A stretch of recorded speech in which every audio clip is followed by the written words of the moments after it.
There comes a time in your life when the people you love the most will betray you, when the ones you sacrificed for will forget you, and when the world expects you to crumble under pressure. That's when you must learn the most powerful lesson of all, how to act like you don't care. Not because you're heartless, but because your heart has been broken enough to build armor out of pain. You see, life doesn't reward the emotional. It rewards the disciplined. Every time you react, you give them control. Every tear, every outburst, every moment you let the world see you break, that's weakness.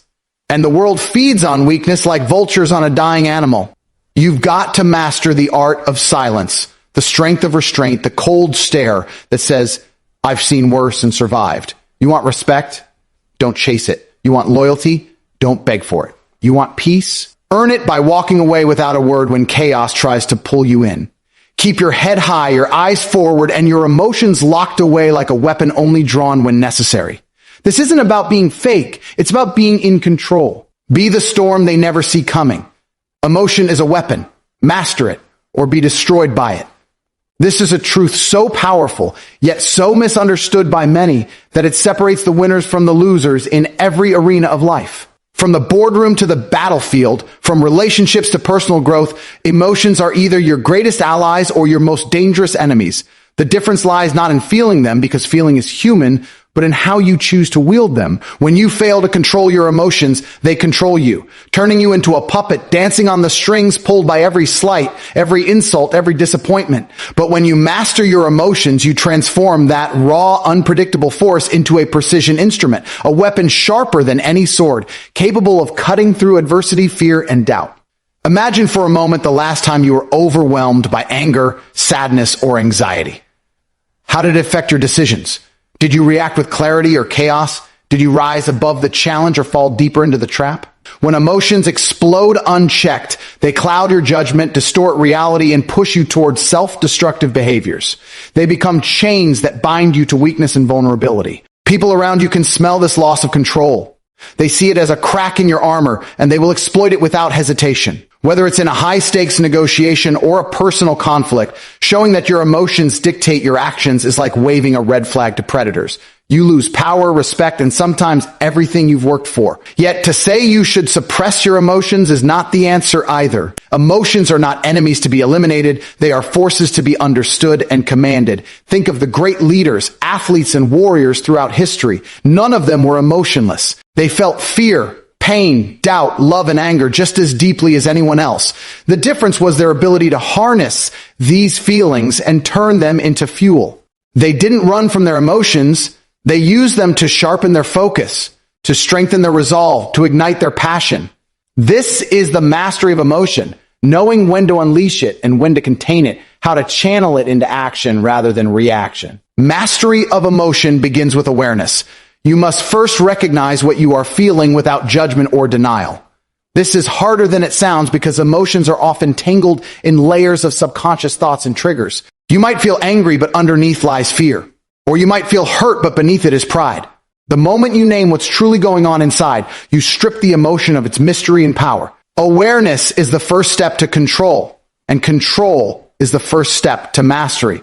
Without this, you remain a slave to your feelings, reacting like a child rather than acting like a warrior. Once you are aware, you need discipline, the kind that forces you to pause before reacting, to breathe deeply when your instincts scream for immediate action. Discipline and emotional control means training your mind to resist impulsive responses. It means learning to separate the emotional noise from the facts. This is where the power lies, in the ability to respond thoughtfully rather than react impulsively. The greatest battles are won not by brute force, but by patience and calculated moves. This discipline doesn't develop overnight. It is forged in the furnace of repeated practice, in moments when you deliberately choose calm over chaos, reason over rage. Another key aspect of mastering emotion is perspective. Understand that emotions are temporary. They rise and fall like waves. When you feel overwhelmed, remind yourself that this feeling will pass. This simple truth can prevent you from making irreversible decisions driven by temporary feelings. Perspective also means seeing beyond the immediate situation to the bigger picture. Often, the things that trigger strong emotions are small compared to the goals you've set for yourself or the vision you hold for your life. When you keep your eyes on that vision, your emotions become tools to propel you forward rather than obstacles that pull you down. Emotions also carry messages. They tell you what matters, what your boundaries are, and where your pain points lie. Mastery does not mean ignoring these messages. It means listening to them, learning from them, and then choosing the best course of action. For example, anger might signal injustice, motivating you to take a stand. Fear might highlight risk, prompting careful preparation. Sadness might indicate loss, encouraging healing and growth. When you interpret these messages correctly, your emotions become guides rather than tyrants. You use them to navigate life's complexities with wisdom and strength. Control over your emotions also transforms your relationships. People gravitate toward those who are steady, confident, and unshakable because those qualities create trust and respect. When you allow emotions to dictate your behavior, lashing out in anger, withdrawing in hurt, or pleading in desperation, you push people away or lose influence over them. But when you maintain your composure, you communicate strength and reliability. You become someone others want to follow, work with, and rely on. This is not about being cold or detached. It's about being emotionally intelligent, which means recognizing others' emotions while managing your own effectively. In the world of competition and ambition, mastering your emotions is often the decisive factor that separates champions from also-rans. Pressure is relentless, and the stakes are high. The ability to stay calm, focused, and driven when everyone else is panicking is what creates legends. Those who crumble under pressure are not weak because they feel. They are weak because they are controlled by what they feel. To act like you don't care is not to be indifferent to success. It's to be so confident and composed that nothing can shake your core. This mindset turns setbacks into setups for comebacks, failures into lessons, and pain into power. Mastery of emotion is a lifelong journey, not a one-time achievement. There will be moments when the weight of the world threatens to break you, when old wounds resurface, and when temptation to lose control beckons loudly. But each time you stand firm, you reinforce the fortress around your spirit. You become a force of nature, unpredictable to your enemies, unbreakable in your resolve.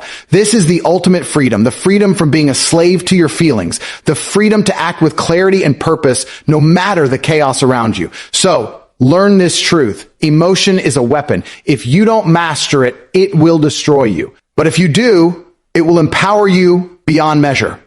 It will turn your pain into strength, your fears into courage, and your doubts into unstoppable drive. The choice is yours. Will you be a victim of your emotions or the master of them? The path to greatness is clear. Take control, hold steady, and watch how the world bends to your will. Silence is louder than screaming. Indifference is stronger than revenge. These words hold a truth that many fail to grasp in a world obsessed with noise and spectacle. We live in a culture where shouting, reacting, and displaying every feeling publicly is often mistaken for strength. But true power rarely needs to make a sound. Silence speaks volumes where words fail. And indifference is a force that can crush opponents far more thoroughly than any act of retaliation. The loudest voices are not the strongest. They're often the most desperate for attention. The ones who have truly mastered themselves know when to speak and when to remain silent. And in that silence, they dominate. Think about the moments when someone wronged you, hurt you deeply, or betrayed your trust.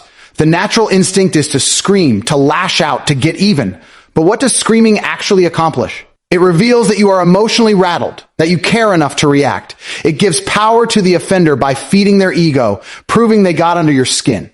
It turns a private wound into a public spectacle. The noise becomes a distraction from your own strength. It's like throwing punches when the battle is already lost, loud, frantic, and ultimately ineffective. But silence? Silence is a shield. It's the calm after the storm, the unspoken refusal to be drawn into petty conflicts. It's the statement that you are above the chaos, unaffected by the attempts to provoke you. Indifference takes this a step further. While silence is the absence of noise, indifference is the absence of emotional reaction. It's a refusal to be bothered, a detachment from the drama that others try to pull you into. Revenge is rooted in emotion, anger, hurt, resentment. It demands energy and attention, keeping you tied to the person or situation that wronged you. Revenge is a trap disguised as justice. It promises satisfaction, but often leaves you exhausted and still chained to the pain. Indifference, on the other hand, breaks those chains.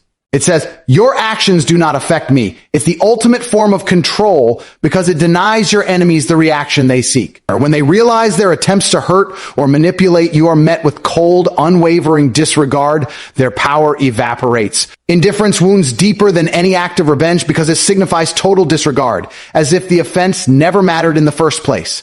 Consider the people who have tried to provoke you, the toxic voices that demanded your attention and energy. What happens when you respond with silence or indifference? You rob them of their power. They become insignificant like background noise in a crowded room. This is not weakness, it's supreme strength. It requires courage to refuse engagement, to maintain composure when provoked. It's easier to react emotionally, but that's what everyone expects. When you break that pattern and show no reaction, you disrupt the entire dynamic. You control the narrative, deciding what deserves your energy and what does not. You demonstrate that your peace is more valuable than momentary satisfaction. Silence also creates space for reflection, for strategy, and for growth. When you stop screaming, you begin to hear. You hear your own thoughts, your true priorities, and the quiet voice of wisdom inside you. In silence, you can process the pain, the betrayal, or the injustice without being overwhelmed. You can observe without judgment and plan your next move with clarity rather than emotion. Silence is a battlefield tactic, a way to gather strength and surprise your opponents with precision rather than noise. It's the calm before the decisive strike, the quiet that unsettles those who thrive on chaos. Indifference, similarly, frees you from being a prisoner of your past. When you stop caring about the grudges, the insults, or the failures that haunt you, you reclaim your power. You stop living in reaction and start living in control. Indifference is not about being cold or unfeeling. It's about prioritizing your mental and emotional health above petty conflicts. It's about choosing where to invest your energy and refusing to waste it on those who don't deserve it. This mindset is what allows successful people to move on quickly from setbacks, to avoid drama, and to focus relentlessly on their goals. Indifference protects your focus like a fortress, keeping distractions and negativity at bay. There's also a profound dignity in silence and indifference. When you refuse to stoop to the level of those who try to drag you down, you maintain your self-respect. You show that you are not defined by others' opinions, insults, or actions. This dignity commands respect naturally. People notice when someone refuses to be baited, when they walk away without a fight, when they let the storm rage around them while they remain untouched inside. This kind of strength is magnetic. It draws allies, opportunities, and success because it signals confidence and control. History is filled with examples of those who use silence and indifference as their weapons. Great leaders, warriors, and thinkers often knew when to speak and when to stay silent, when to respond and when to ignore. Their power wasn't measured by how loud they shouted, but by how unshakable they remained in the face of provocation. The ability to withhold response, to show indifference to attacks, is a mark of true mastery. It's the silent roar of someone who has nothing to prove because they know their worth. On a personal level, practicing silence and indifference requires discipline.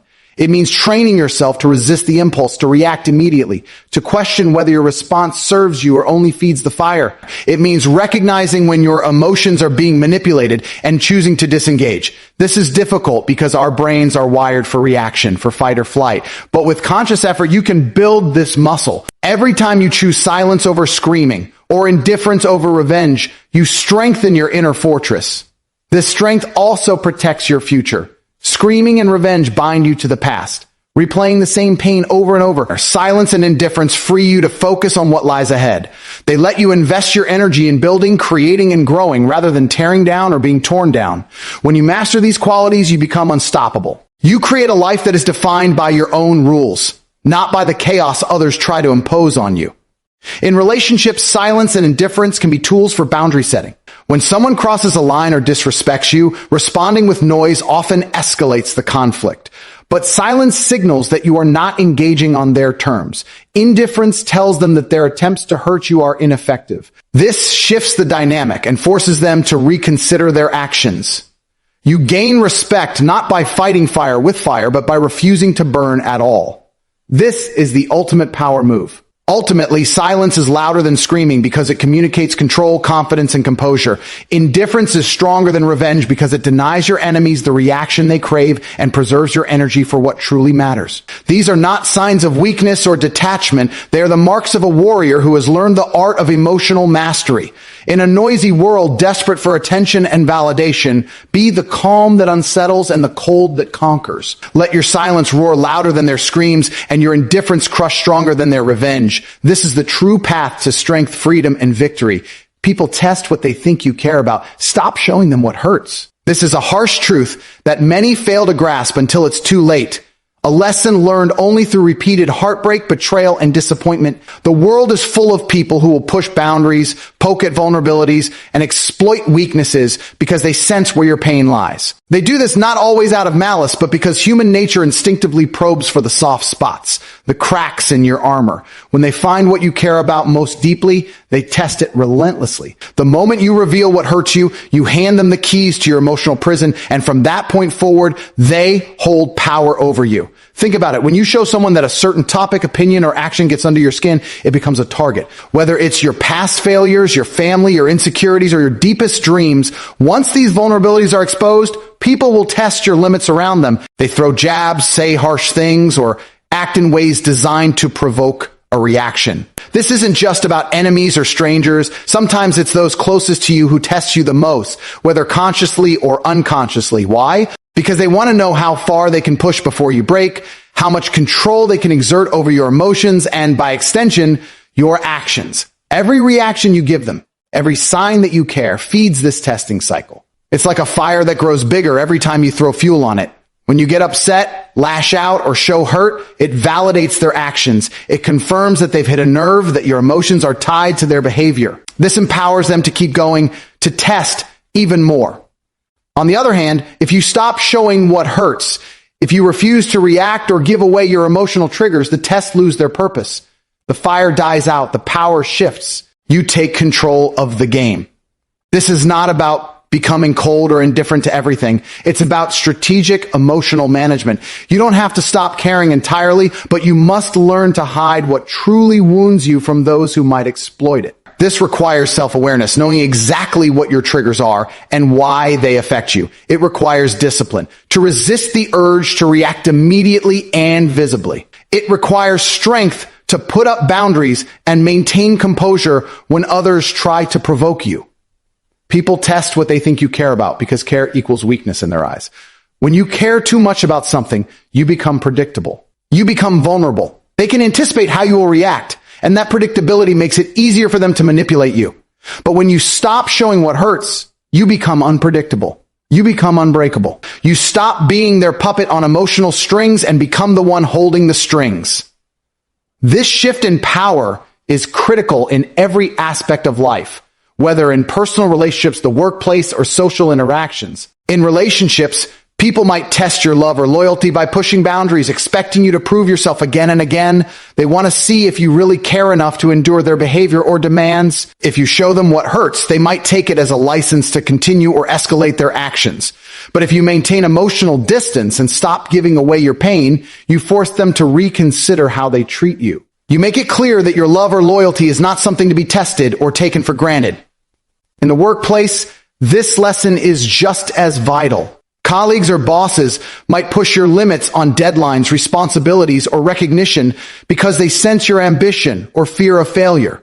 If you react visibly to stress or criticism, they see an opportunity to pressure you more. But if you keep a calm, controlled demeanor and don't reveal how deeply their actions affect you, you deny them leverage. You become someone to be respected, not manipulated. This principle extends to social circles, where peer pressure and judgment can be relentless. People test your confidence, your beliefs, and your values by challenging them or teasing you. When you show that their words hurt, you give them power to control your behavior and self-image. But when you refuse to reveal your pain, you create a barrier they cannot penetrate. You maintain your integrity and autonomy. It's important to understand that stopping to show what hurts doesn't mean suppressing your emotions indefinitely or pretending everything is perfect. It means choosing carefully when, where, and with whom to share your vulnerabilities. Your pain is yours. It doesn't have to be on public display or weaponized by those who seek to harm or control you. By guarding your emotional weaknesses, you protect your mental and emotional health. You create safe spaces for healing and growth rather than exposing yourself to further harm. This practice also teaches resilience. Every time you choose not to react to a provocation or hurtful comment, you build emotional strength. You learn to sit with discomfort without collapsing under it. You develop the ability to separate your self-worth from others' opinions and actions. This resilience makes you less reactive and more strategic. You become a master of your own emotional landscape rather than a victim of circumstances. Another key benefit is that by not showing what hurts, you shift the narrative in your favor. Instead of being seen as fragile or easily manipulated, you command respect. People learn that you are not an easy target, that your emotions are not for sale. This changes the way they interact with you, often leading to healthier, more respectful relationships.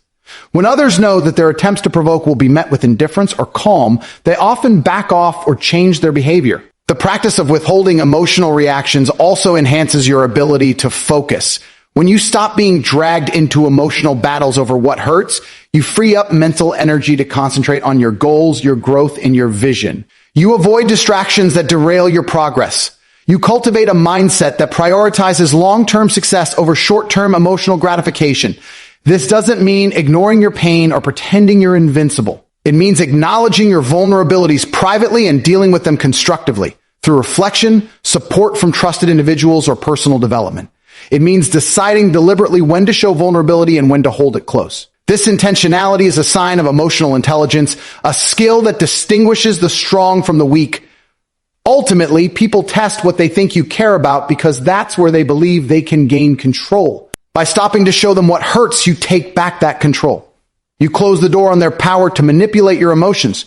You build a fortress around your inner self that few can penetrate. This does not make you less human. It makes you wiser, stronger, and more capable of navigating life's challenges with dignity and confidence. The path to mastering this truth is not easy. It requires self-awareness, discipline, and courage. It requires facing your pain without letting it define you publicly. It requires patience to learn how to respond with calm rather than reaction. But the rewards are immense. Emotional freedom, respect from others, and a life lived on your own terms rather than dictated by others' attempts to hurt you. So remember, people will always test what they think you care about. The power lies in your hands to stop showing them what hurts. Guard your vulnerabilities wisely. Choose silence and composure over noise and reaction. Build your strength from within, and watch how the world shifts when you refuse to be anyone's victim. This is not just a strategy, it is a way of life that transforms pain into power and weakness into unbreakable strength. Control isn't about pretending, it's about prioritizing your peace. This distinction is critical to understand because so many people confuse control with putting on a facade or suppressing their true feelings. They think control means hiding emotions, acting like everything is fine when inside they're falling apart, or masking pain with a false smile. But real control is deeper and more profound than mere pretending. It's an intentional choice to place your own inner peace above the chaos and noise around you. It's about managing your reactions, your thoughts, and your energy so that nothing external can steal your calm or derail your progress. True control is not about deception. It's about dedication to your well-being. When you hear control, you might immediately think of controlling others or controlling situations. But the most important control is the control you have over yourself. This self-control is the foundation of mental strength and emotional resilience. It means knowing that you can't always change what happens to you, but you always have the power to decide how you respond. The world is unpredictable and often unfair, but your peace of mind does not have to be.